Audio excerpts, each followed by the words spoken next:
हम income tax के proposals को डिस्कस कर रहे थे और हम अगले प्रपोजल जो सेक्शन 131 है उसको डिस्कस करते हैं। सेक्शन 137 में बेसिकली ये जो पीरियड ऑफ स्टे है, डिमांड जो period of stay of demand before the appellate tribunal in land revenue to be enhanced, यानी बेसिकली इसे कहानी बताता हूँ। बस जो टैक्स अमेंडमेंट एक्ट 2024 आया है उसमें जो maximum duration for the appeal दी गई है अपीलेट ट्रिब्यूनल को स्टे ग्रांट करने के लिए, वो 180 दिन से कम करके 60 दिन कर दी। यानी जो ट्रिब्यूनल है वो जो है वो मैक्सिमम 90 डेज के लिए स्टे दे सकता है। अभी बहुत प्रैक्टिकल डिफिकल्टी मैं आपको बता देता हूँ। हमारे यहाँ होता ये है कि जो टैक्स अथॉरिटीज़ हैं बाज़ औक़ात क्या कहते हैं गलत डिमांड क्रिएट कर देती हैं और फिर वो डिमांड को लेकर आप जाते हैं कमिश्नर अपील के पास या अपीलेट, उसके बाद अपीलेट ट्रिब्यूनल के पास। जो तरीक़ाकार है तो अपीलेट ट्रिब्यूनल इसको क्या करती है कि स्टे की अपील और जो दूसरी जो केस जो होता है दोनों साथ साथ लगा देते हैं। केस तो लंबा चलता है लेकिन जो अपील है वो जो है वो 180 दिन के लिए उसको स्टे वो ग्रांट कर देती थी। तो ठीक है, 180 दिन तक स्टे ग्रांट कर देते हैं और फिर हम इसकी हेयरिंग करके हम इसको डिसाइड कर लेंगे मेरिट के ऊपर कि जी ये स्टे मिलना चाहिए कि नहीं मिलना चाहिए। तो इससे एक इमीडिएट रिलीफ क्या कहते हैं मिल जाता था। अब चूँकि ज़ाहिर है ट्रिब्यूनल की बहुत मसरफ़त होती है, कॉज लिस्ट क्या कहते हैं बहुत ज़्यादा लंबी होती है, तो अक्सर ऐसा होता है कि 90 दिन के अंदर डिसीजन क्या कहते हैं नहीं हो पाता। तो ये कोर्ट जो है वो अपीलेट कोर्ट है उसके ऊपर भी क्या कहते हैं बर्डन क्रिएट कर रही है और टैक्स पेयर को भी मसला होता है क्योंकि ज़ाहिर अगर 90 दिन के लिए उसको स्टे मिला है और 90 दिन में उसका जो है अपीलेट ट्रिब्यूनल में केस डिसाइड नहीं हुआ तो फिर क्या कहते हैं वो दोबारा फिर स्टे के लिए जाएगा। मैं खुद प्रैक्टिकली इस चीज़ को मैंने ऑब्जर्व किया है कई मरतबा कि मैंने स्टे लिया है और स्टे लेने के बाद फिर जो है वो स्टे की मदद ख़त्म हो गई 90 डेज़ और फिर क्या कहते हैं वो जाहिर है कि वो टैक्स अथॉरिटीज़ एक्टिव हो जाती है अकाउंट को अटैच करने के लिए।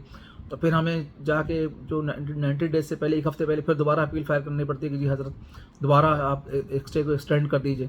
तो ये 180 डेज़ जो है सफिशेंट टाइम था। तो ये जो 90 पीरियड्स का टाइम जो दिया गया है जो इसमें जो अंडर टैक्स अमेंडमेंट लॉ 2024 का जो एक्ट आया है इसमें इसको क्या कहते हैं इन्हांस करके 90 डेज से 180 डेज क्या कहते हैं कर दिया जाए, जो कि रैशनल भी होगा और अपीलेट अथॉरिटी के लिए भी टाइम होगा और टैक्स पेयर भी इससे थोड़ा सा रिलीफ मिलेगा। इसके अलावा सेक्शन है सेक्शन 133। इसमें उन्होंने basically through tax amendment law 2000 tax amendment act 2024 उन्होंने एक कंडीशन इम्पोज की है कि अगर आप स्टे लेना चाहते हैं, ठीक है ना, तो आप अगर इस हाई कोर्ट के आप अपील करना चाहते हैं और आप अगर अपीलेट ट्रिब्यूनल के डिसीजन के अगेंस्ट या इनकम टैक्स अथॉरिटी के डिसीजन के अगेंस्ट हाई कोर्ट जाना चाहते हैं तो आपको हाई कोर्ट जाने के लिए आपको 30% टैक्स एडवांस में पे करना पड़ेगा।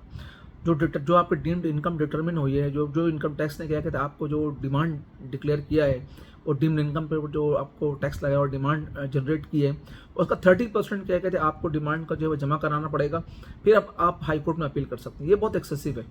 इससे दो चीज़ें ख़राब हो रही हैं। एक खराबी तो क्या कहते हैं हो रही है कि जी जो बंदा टैक्स के लिए जा रहा है अपील के लिए, अब उसका अपील हो सकता है जेन्युइन हो उसका टैक्स ही नहीं बनता और टैक्स अथॉरिटीज आपको पता हमारी किस तरह से क्या कहते हैं काम करती हैं। बाज़ औक़ात तो क्या कहते हैं वो सुनते ही नहीं है। अपीलेट ट्रिब्यूनल तो बेहतर है, सही डिसीजंस होते हैं वहाँ पे, लेकिन जो हमारे जो इनलैंड रेवेन्यू का जो डिपार्टमेंट है उसके अंदर तो ये होता है कि जी बाज़ औक़ात समझे बगैर सोचे समझे बगैर बाज़ औक़ात आप सेटलमेंट नहीं करते हैं तो आपको डिमांड क्रिएट कर दिया जाता है। तो अब 30% टैक्स बहुत ज़्यादा है। अगर किसी आदमी के 1 करोड़ रुपये का टैक्स लायबिलिटी डिटरमिन हुई है तो 30 लाख रुपए जमा कराएगा फिर वो क्या कहते हैं अपील में जाएगा, ये बहुत ज़्यादती है। इससे दो चीज़ें हो रही हैं। एक तो जो बंदा अपील में जाना चाहता है उसके लिए बहुत बर्डन है कि वो क्या है उसके कैश फ्लो का प्रॉब्लम है कि वो जो ह्यूज अमाउंट जमा कराए पहले उसके बाद अपील में जाए।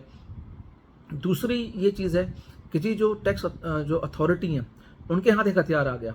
वो कहते हैं कि ठीक है हम आपको 1 करोड़ बनता है ना, हम आप नहीं सेटल कर रहे हो ना, मैं आपको 4 करोड़ डिमांड बना देता हूँ या 6 करोड़ बना देता हूँ। अब वो डिमांड बना देते हैं, वो अब गलत डिमांड है।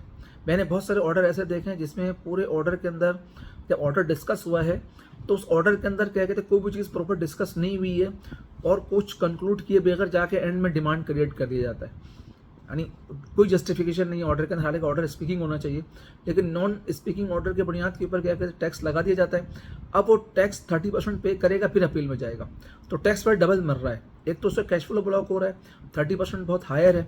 उसके बाद क्या कहते हैं डिपार्टमेंट को क्या कहते हैं एक रूम मिल गया है कि अगर कोई ऑफिसर अगर मेल फंक्शनिंग करना चाहता है तो आपके एक्सेसिव वो कर देगा, तो आपके लिए बहुत प्रॉब्लम है। तो इसको क्या कहते हैं एबॉलिश किया जाए, ये क्या कहते हैं बिल्कुल भी सही नहीं है, ये राइट ऑफ अपील के खिलाफ है। तो 30% जो है जो कहते हैं जो एडवांस जमा कर रहे हैं पहले टैक्स, इसको क्या कहते हैं एबॉलिश किया जाए। इस वीडियो का हम यहीं तक रखते हैं, इंशाल्लाह नेक्स्ट अगली प्रोविजंस को हम नेक्स्ट वीडियो में डिस्कस करेंगे। Thank you.